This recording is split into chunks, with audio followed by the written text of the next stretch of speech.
బాబు surety మోసం guarantee ఈ కార్యక్రమాన్ని మరి జగన్మోహన్ రెడ్డి గారు గత నెల 28వ తారీఖున ప్రారంభించడం జరిగింది. మరి అది జిల్లా స్థాయి నుంచి అలాగే నియోజకవర్గ స్థాయి నుంచి అలాగే ఈరోజు మండల స్థాయి నుంచి ఈ కార్యక్రమాన్ని చేపట్టడం జరుగుతుంది. ఈ బాబు మోసం గురించి చెప్పాలంటే 2014లో నుంచి కూడా నాకు అనుభవం.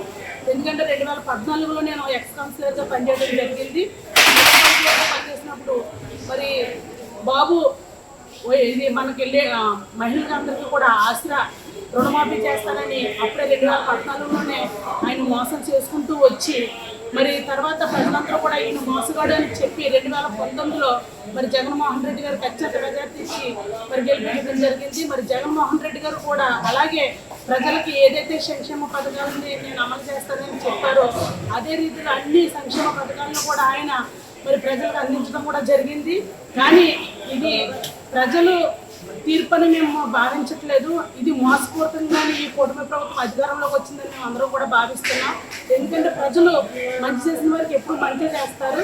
కాకపోతే ఏంటంటే ఈ బాబు మోసం ఎలా అధికారంలోకి రావాలని బాబు పై ఎత్తులు కూడా ఇది సాధ్యమన్నట్టుగా మేము అందరం కూడా భావిస్తున్నాం. ఇప్పుడు ఈ బాబు మోసాలు ఏంటంటే సూపర్ 6 అమలు చేస్తానని అధికారంలోకి వచ్చిన తర్వాత మరి సూపర్ 6ని ఎక్కడ అమలు చేశాడు అని మేమందరం కూడా ప్రశ్నిస్తున్నాం.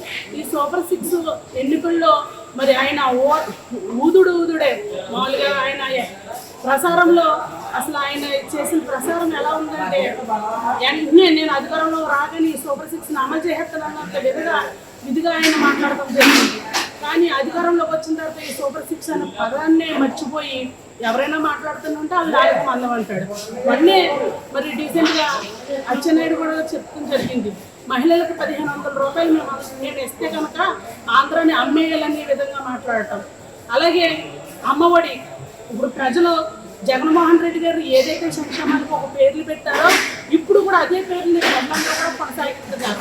చంద్రబాబు నాయుడు గారు వచ్చి ఈ పథకాల పేర్లు మార్చినప్పుడు కూడా ఈ మార్పు జరగలేదని మేమందరం కూడా భావిస్తున్నాం. ప్రజలు కూడా ఏ పథకాన్ని కూడా మర్చిపోలేదు. మరి తల్లికి వందనం అని చెప్పి అధికారంలోకి వచ్చాడు.